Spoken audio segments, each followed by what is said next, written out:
Hello dear student, good morning to all of you. This is Magiraj here and now we are going to get discuss about the rate of heat and thermal resistance. तो साथियों अब हम discuss करने जा रहे हैं ऊष्मा प्रवाह की दर और ऊष्मीय प्रतिरोध संधि का ताप क्या होते हैं इनके बारे में डिस्कस करेंगे। तो सबसे पहले ऊष्मा प्रवाह की दर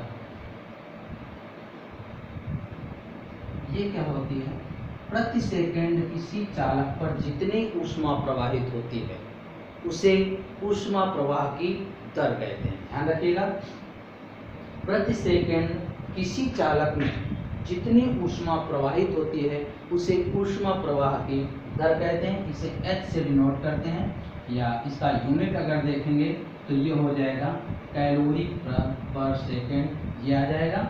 और इसकी वैल्यू अगर देखें तो देखिएगा Q का मान KADT small t upon dx था, तो इस वजह से ये H का मान आ जाएगा KADT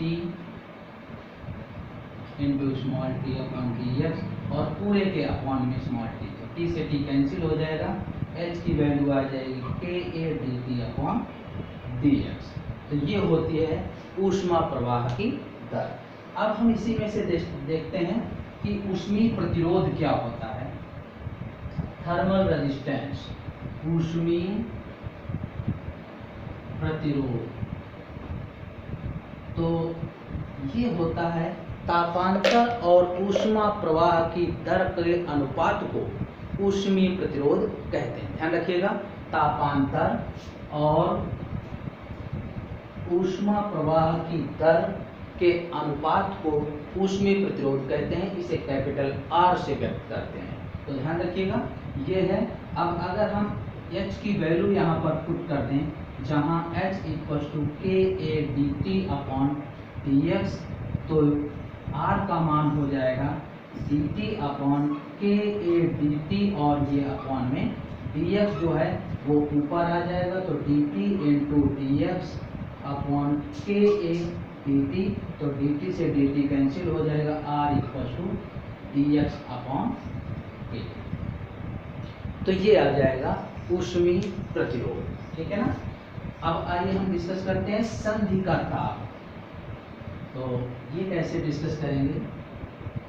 संधि का ताप, तो मान लेते हैं कि दो धातुएं हैं जो समान अनुप्रस्थ काट की क्षेत्रफल वाली हैं, ठीक है ना, और इनके ऊष्मा चालकता गुणांक अलग अलग हैं। जैसे ये है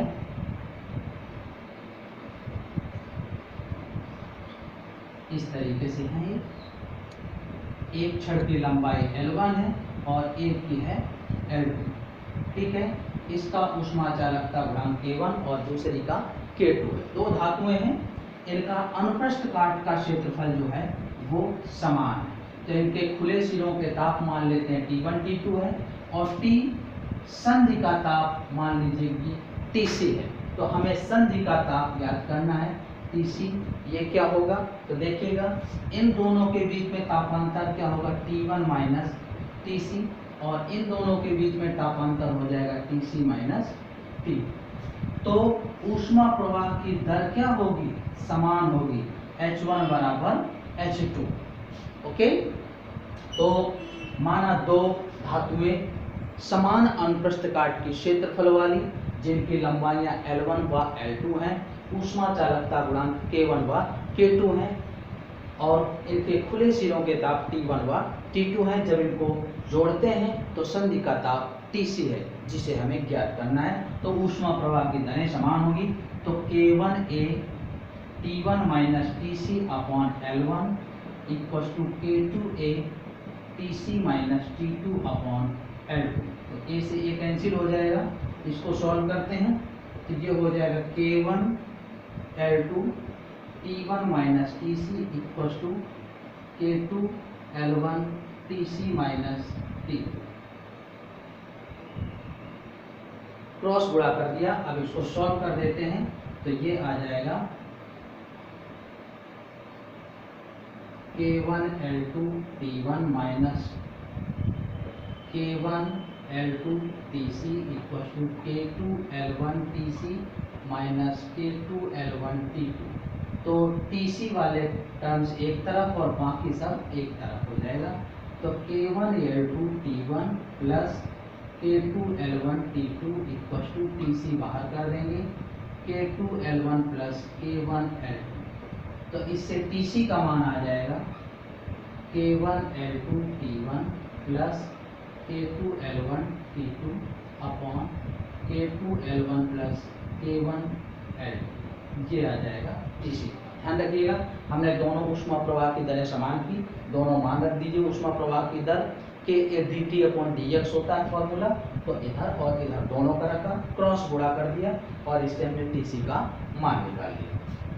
अब यहाँ पर ऐसा भी हो सकता है, यदि L1 और L2 दोनों बराबर हों तो TC का मान आ जाएगा। देखिए यहाँ पर भी L और यहाँ पर भी है, तो ये कैंसिल हो जाएगा।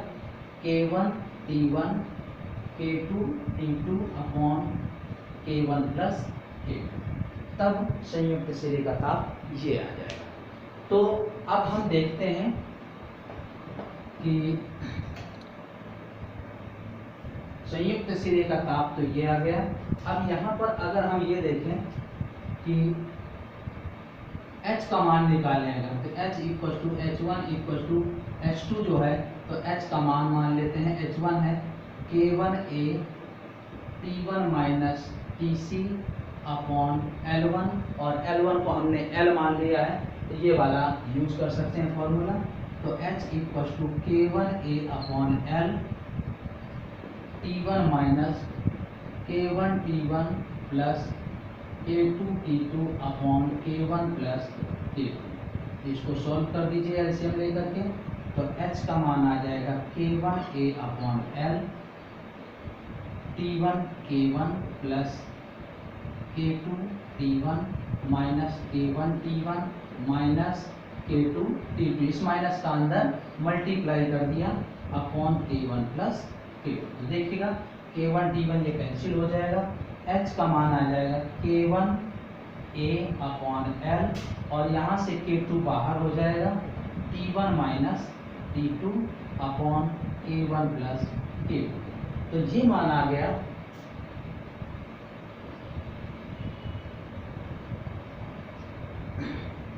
H equal to K1 K2 upon K1 plus K2 into T1 minus T2।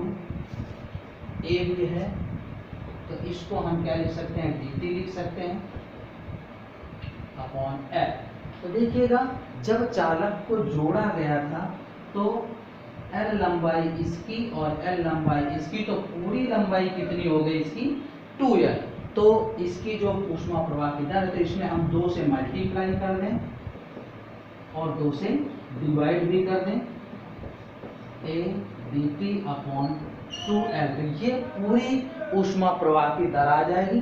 तो अब हम इससे तुलना करके निकाल सकते हैं कि H इक्विवेलेंट जो थी K equivalent A dt upon dl या dx था। तो देखिएगा K इक्विवेलेंट की जगह क्या लिखा है, इसकी तुलना कर दिया, तो K इक्विवेलेंट का मान है 2K1 K2 upon K1 plus K2। तो इस तरीके से ऊष्मा चालकता गुणांक का परिणामी मान ज्ञात कर सकते हैं, ठीक है ना। अब देखिएगा इसी से संबंधित अगर हम एक क्वेश्चन लेते हैं और उसमें किसी भी बिंदु पर हम ताप ज्ञात करते हैं, ठीक है ना। तो ये इससे रिलेटेड एक एप्लीकेशन है या क्वेश्चन है। मान लेते हैं कि ये कोई छड़ है और इसके खुले सिरों के ताप 100 डिग्री सेल्सियस और 10 डिग्री सेल्सियस है। इसकी लेंथ जो है 30 सेंटीमीटर है। तो इसके 6 सेंटीमीटर दूरी पर ताप की गणना करना है, ठीक क्या होगा, ठीक है ना। तप्त सिरे से 6 सेंटीमीटर दूरी पर ताप का मान क्या होगा। तो देखते हैं, हमने 6 सेंटीमीटर की दूरी पर ताप हमने T मान लिया है, तो बची हुई दूरी है 24, क्योंकि पूरी कितनी है 30। तो देखिएगा इसमें आप ताप प्रवणता बराबर कर सकते हैं, या एक ही छड़ है तो धातु का ये ऊष्मा प्रवाह की दर बराबर कर सकते हैं। आप ऐसे लिख सकते हैं H1 = H2। तो एक ही धातु है, समान धातु के लिए K इक्वल होगा, A इक्वल होगा।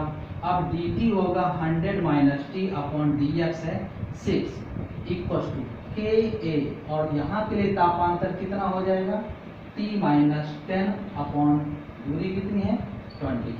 ठीक है ना, ध्यान रखिएगा। ऊष्मा चालकता गुणांक और क्षेत्रफल समान धातु और समान क्रॉस सेक्शनल के लिए, समान अनुप्रस्थ काट के लिए समान होंगे। तो ये आ जाएगा 100 - T = T - 10 अपॉन 4, से कैंसिल हो जाएगा। तो 400 - 4T = T - 10, तो ये आ जाएगा 5T = 410। तो 5T = 410, तो T 410/5, तो कितना आ जाएगा 82 डिग्री सेल्सियस। देखिएगा तप्त सिरे से जैसे जाएंगे तो इस ताप से तो कम ही होगा और इधर वाले ताप से ज़्यादा होगा, तो स्वाभाविक है 82 डिग्री सेल्सियस आ जाएगा। तो इस तरीके से हम इसके मान की गणना कर सकते हैं।